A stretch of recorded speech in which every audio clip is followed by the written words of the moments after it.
तो नमस्कार, एक बार फिर से आप लोगों के सामने हाजिर हैं। आईपीएल 2025 के ऑक्शन से पहले मैं लगातार हर टीम के बारे में आप लोगों को बता रहा हूं, लेकिन कुछ टीमें ऐसी हैं, अगर वो अपने पुराने खिलाड़ियों को खरीद लें तो फिर से चैंपियन बन सकती हैं, वो फिर से झंडा लहरा सकती हैं। बात केकेआर की करूंगा कि केकेआर अपने अगर इन 5 खिलाड़ियों को खरीद ले, केकेआर अगर इन 5 खिलाड़ियों को खरीद लेगी, मैं पुराने की बात नहीं कर रहा हूं, बस केवल 5 खिलाड़ी, केकेआर को ये 5 खिलाड़ी खरीदते हैं। अगर केकेआर ने 5 खिलाड़ी खरीद लिए तो केकेआर को चैंपियन बनने से कोई नहीं रोक सकता। अगर केकेआर ने ऑक्शन में थोड़ा सा दिमाग लगाया और इन 5 खिलाड़ियों को अपने खेमे में शामिल कर लिया तो ये समझ लेना कि केकेआर इस साल की सबसे तूफानी और सबसे मजबूत टीम हो जाएगी। अब वो 5 खिलाड़ी कौन से हैं, चलिए इसको लेकर डिस्कस करते हैं। सबसे पहले ये समझ लेना जरूरी है कि केकेआर को कहां कहां खिलाड़ियों की जरूरत है, कहां कहां की केकेआर की रणनीति है, उसी हिसाब से हम खिलाड़ियों के बारे में बताएंगे। कुछ अनाप शनाप गलत नहीं बताएंगे, आप भी कमेंट करके बता सकते हैं। केकेआर को देखिए ओपनर की सख्त जरूरत है, नहीं है केकेआर के पास। केकेआर ने नंबर 3 का खिलाड़ी भी नहीं खरीदा है। केकेआर ने रिंकू सिंह को खरीदा है जो 4 पर आएंगे, रसल को खरीदा है। ओपनर के तौर पर आप जरूर सुनील नरेन को रख सकते हैं वहां पर। उसके बाद में नंबर 4 नंबर 5 का खिलाड़ी खरीद लिया है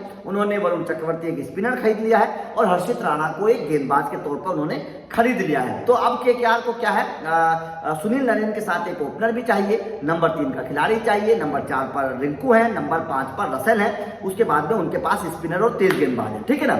अब केकेआर को क्या चाहिए, केकेआर को चाहिए एक ओपनर। ओपनर के तौर पर केकेआर को सबसे पहले क्या काम करना है, केकेआर अगर जोस बटलर को खरीदने में कामयाब हो जाती है तो यकीन मानना केकेआर की आधी ताकत आ जाएगी जोस बटलर के साथ ही। एक अच्छा विकेट कीपर भी मिल जाएगा और केकेआर को एक अच्छा ओपनर भी मिल जाएगा जो अपने दम पर मैच जिताने की ताकत रखता है। तो केकेआर को सबसे पहले दम कहां लगाना है, केकेआर को सबसे पहले ताकत लगानी है जोस बटलर को खरीदने में। अगर केकेआर जोस बटलर को खरीदने में किसी भी कीमत पर लड़ने में कामयाब हो जाती है तो यकीन मानना आईपीएल 2025 में केकेआर के लिए इससे बेहतर कुछ नहीं हो सकता, इससे बेहतर कुछ नहीं हो सकता।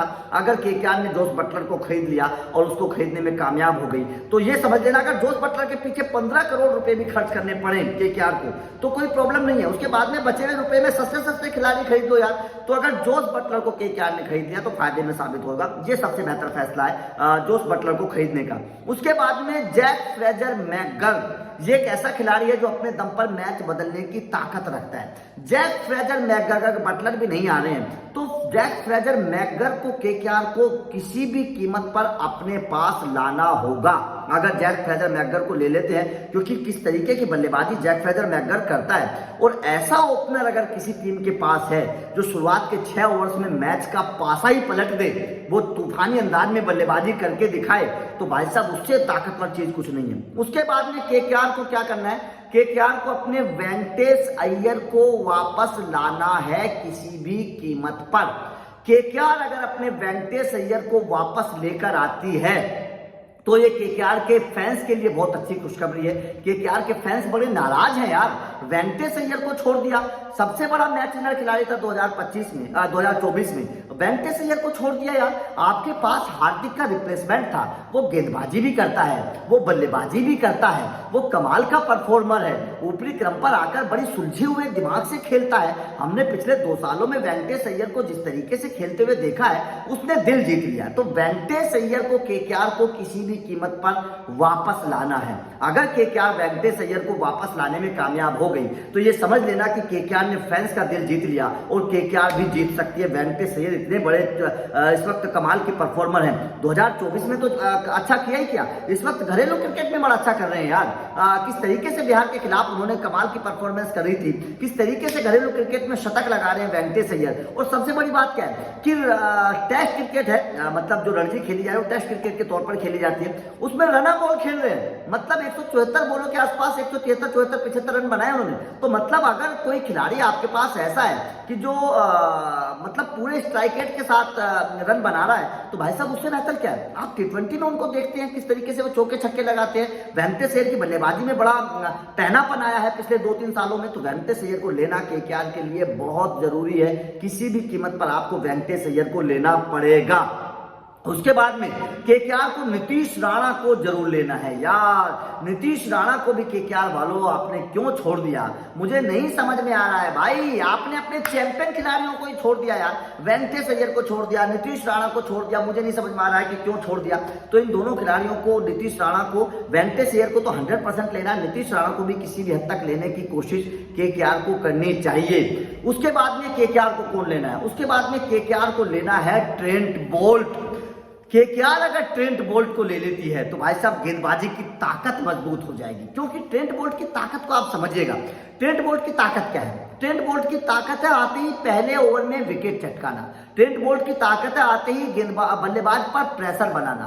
ट्रेंट बोल्ट की ताकत है कि पावर प्ले में विपक्षी टीम को धराशायी कर देना। ये ट्रेंट बोल्ट की ताकत है।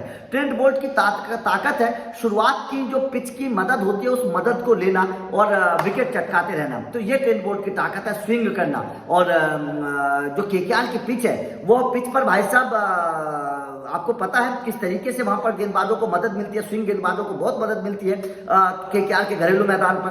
तो और वहां पर स्पिनर्स को भी मदद मिलती है। तो इसीलिए केकेआर के लिए ट्रेंट बोल्ट बहुत कारगर साबित हो सकते हैं। अगर ट्रेंट बोल्ट को केकेआर ने ले लिया तो यकीन मानना कि केकेआर के लिए बहुत फायदेमंद साबित हो सकते हैं। ट्रेंट बोल्ट बहुत बड़े मैच विनर गेंदबाज है, बहुत बड़े मैच विनर गेंदबाज है ट्रेंट बोल्ट।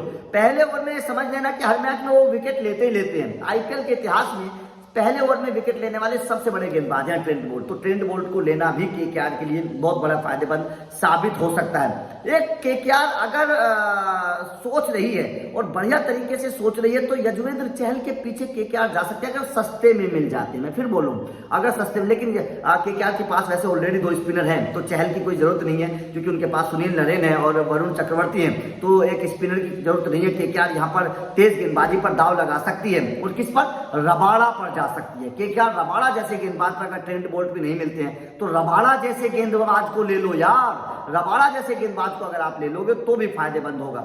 एक केकेआर को क्या करना चाहिए, एक केकेआर को करना चाहिए एक अच्छा ऑलराउंडर जो बीच के क्रम में आकर गेंदबाजी भी करे और बल्लेबाजी करे, जैसे मार्को यैनसन।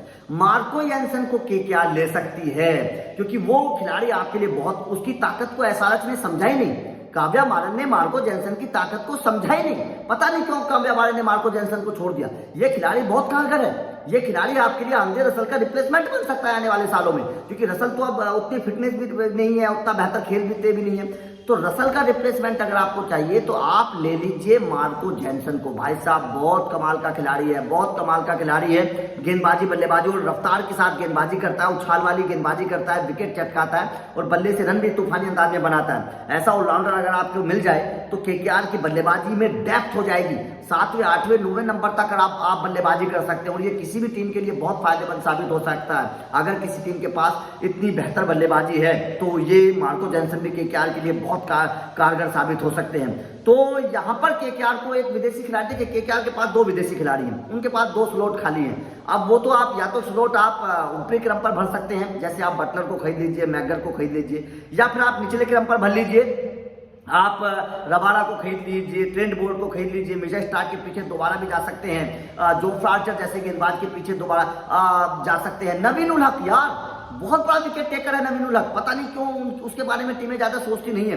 नवीन उल हक के बारे में सोचिए यार, बहुत कमाल का गेंदबाज है। नवीन उल हक को अगर आपने ले लिया तो वो भी केकेआर के लिए बहुत कारगर साबित हो सकता है। तो अगर केकेआर ने, सबसे पहले मैं 5 अगर खिलाड़ियों की बात बताऊं, ये मैंने बहुत सारे बताए हैं, 5 खिलाड़ी, जोस बटलर आपने ले लिया तो आपके लिए काम हो जाएगा।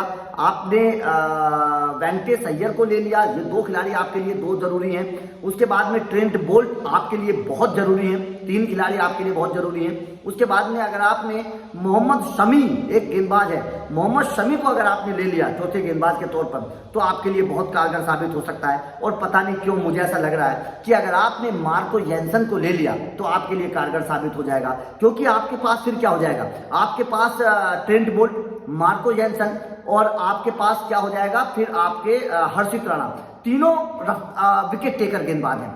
3 गेंदबाज अगर आपके पास ऐसे हो गए जो विकेट टेकर हैं, उधर से फिर आंद्रे रसल भी हैं, 4 गेंदबाज आपके पास बढ़िया हो जाएंगे, आपकी गेंदबाजी बहुत तूफानी हो जाएगी, बहुत तूफानी आपकी गेंदबाजी हो जाएगी। उसके बाद में सुनील नरेन और वरुण चक्रवर्ती जैसे स्पिनर, मतलब 6 गेंदबाज आपके पास ऐसे हो जाएंगे जो विकेट टेकर हैं, जो रन नहीं देते हैं। अगर 6 गेंदबाज आपके पास ऐसे हो गए तो यार ये तो मजा आ जाएगा केकेआर का, बहुत तूफानी गेंदबाजी हो जाएगी। और बल्लेबाजी में जोस बटलर, वेंकटेश अय्यर दोबारा से अगर आपके पास आ गए, उधर से सुनील नरेन, फिर रिंकू सिंह, फिर रसेल, तो यार और फिर रसेल के बाद में फिर मार्को जैनसन 7वें नंबर पर आ जाएंगे, यार दिल जीत लेगी ये टीम जो है ना, ये प्लेइंग 11 दिल जीत लेगी जो केकेआर की मैं आप लोगों को बता रहा हूं। तो आपका केकेआर के इन खिलाड़ियों को लेकर क्या कहना है, कमेंट करके बताइएगा। क्या आपको लगता है कि वास्तव में अगर ये प्लेइंग 11 बन गई, या फिर आपके हिसाब से क्या प्लेइंग 11 2025 में केकेआर की बननी चाहिए, कमेंट करके बताइएगा। वीडियो अच्छी लगी हो तो लाइक और शेयर जरूर करिएगा। वीडियो लगातार आप लोगों तक पहुंचाते रहेंगे, चैनल को सब्सक्राइब कर लेना। Thank you very much.